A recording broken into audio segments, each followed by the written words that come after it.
নমস্কার।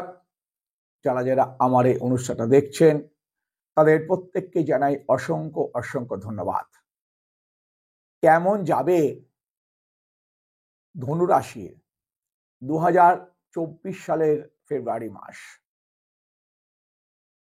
দ্ব্যর্থক প্রকৃতি, অগ্নিকারক, অদম্য জেদ, রাগ যখন উঠে যায় রাগটাকে কন্ট্রোল করতে পারেন না, জেদের যার দ্বারা সবকিছু জয়লাভ করতে পারেন, কারণ এদের জেদটা হয় সৎ, যেহেতু এটা বৃহস্পতির ঘর।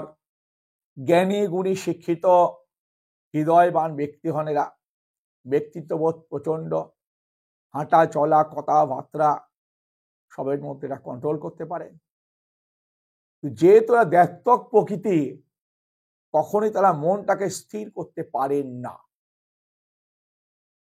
এর মধ্যে বসে আছেন মানে আপনাদের ষষ্ঠাধিপতি শুক্র আপনার রাশির মধ্যে, এবং সপ্তমাধিপতি বুধ। লগ্নে বসে আছেন দ্বাদশপতি মঙ্গল এবং দ্বিতীয়াতে রবি। এই সৌরমণ্ডলের অবস্থা কেমন যাবে এই ধনু রাশির, তার আগে বলবো, যদি আজকের এই এপিসোডটা আপনাদের ভালো লেগে থাকে অবশ্যই একটা লাইক করবেন। আর যারা দেখছেন আমার অনুষ্ঠানটা তারা অবশ্যই বলবো আমার এই ইউটিউব চ্যানেলটাকে সাবস্ক্রাইব করে রাখবেন এবং পাশে থাকা বেল আইকনটাকে একবার অল নোটিফিকেশনে অন করে দেবেন। যেখানে বলছিলাম দেবগুরু বৃহস্পতির এই রাশি, ক্ষেত্র বিষয়ে প্রকৃত ব্রাহ্মণ।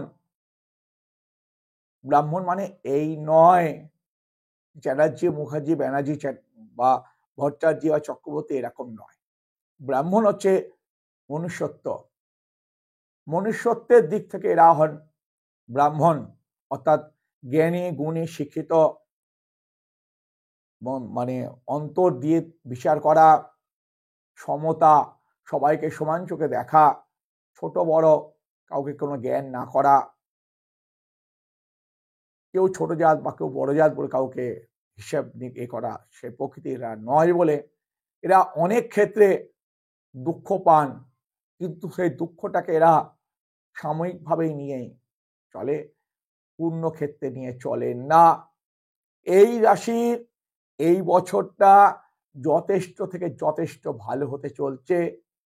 লজিক্যালি শনির বছর, এবং শনি বসে আছে তার তৃতীয় গৃহে। তৃতীয় গৃহে পাপগৃহ, পাপগ্রহ যদি থাকে, এই পাপগ্রহ তৃতীয় ক্ষেত্রে এই রাশির পক্ষে যথেষ্ট পরিমাণে ভালো প্রভাব ফেলেছে।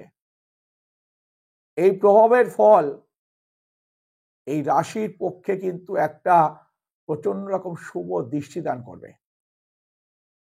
অবশ্য এখন পাচ্ছেন না, এটা পাবেন 15ই ফেব্রুয়ারির পর থেকে। এই মার্গী শনির সঙ্গে যখন রবি একসঙ্গে থাকবে এই তৃতীয়াতে, তখন কিন্তু আপনার জোড়া ফল পেতে আপনি পাবেন।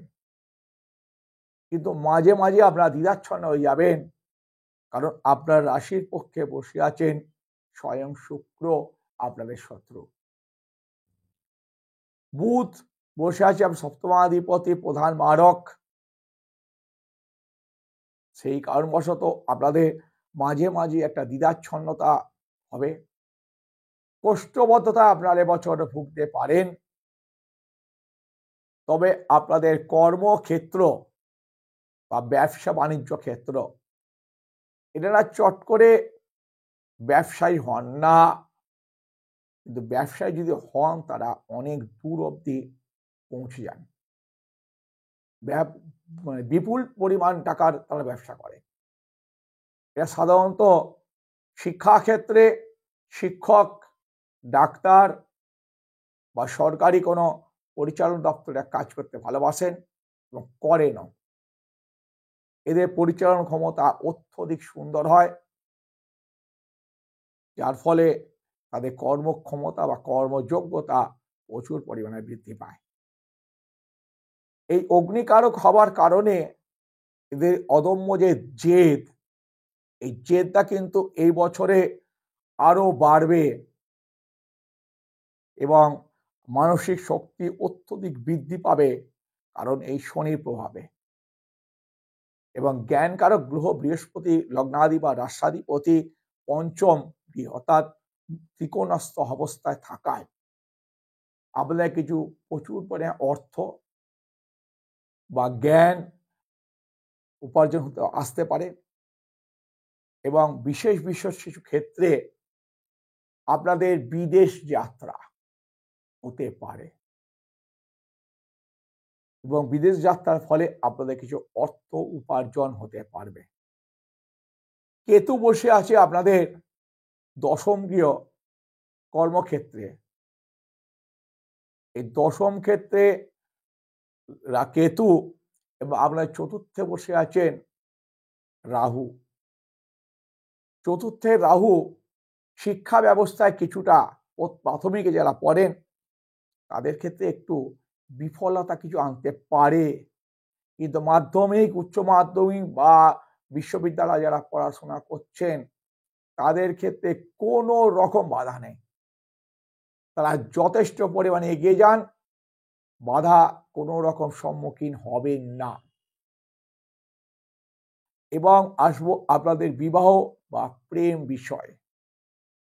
প্রেম বিষয়ে একটু সচেতন থাকবেন, কারণ যেহেতু আপনার দেবগুরু রাশাধিপতি আপনাদের প্রধান শত্রু শুক্র রাশিরূপে বসে আছে, অল্প কিছু হলেও ধোঁকা পেতে পারেন।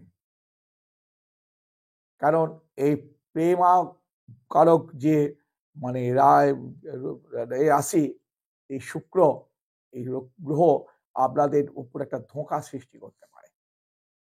সপ্তমাধিপতি বুধ আপনার প্রধান মারক, তিনিও বসে আছেন আপনাদের রাশির পক্ষে, যার জন্যে আপনাদের প্রেম বিষয় বা বিবাহ ক্ষেত্রে এই মাসটায় বাদ দিয়ে চড়াই বিশেষ করে ভালো। দ্বিতীয় যখন মঙ্গল থাকবে, রবি ও মঙ্গল একসঙ্গে, সেই সময়টায় কিন্তু আপনারা গাড়ি, অগ্নি, বায়ু, মাফ করবেন, জল যাত্রা করবেন না। কারণ এই জলাধিপতি মঙ্গল বা আপনাদের অগ্নিকারক এই গ্রহ মিলে রবির সঙ্গে একসঙ্গে মিলবে, তখন কিন্তু একটা আপনাদের দুর্ঘটনার যোগ থাকছে। সম্ভব স্থলে না আপনাদের কিছু ছোটখাটো অপারেশন হতে পারে, তাতে বিশেষ কিছু ভয় পাওয়ার কারণ নেই বা বড় কিছু রোগ আপনাদের মধ্যে নেই। যদি কোনো পুরনো ব্যাধি থাকে সেটা অন্য ব্যাপার, কিন্তু এই মাসের জন্য কোনো রকম ব্যাধি হবার লক্ষণ দেখা যায় না। মানে সার্বিক হিসেবে আপনাদের এই মাসটা যথেষ্ট ভালো, আর বিশেষ কিছু বলার কারণ নেই। ফিরে আসবো অন্য কোনো এপিসোডে, অন্য কোনো রাশি বিষয়ে। আজকের মতো শেষ করছি। নমস্কার।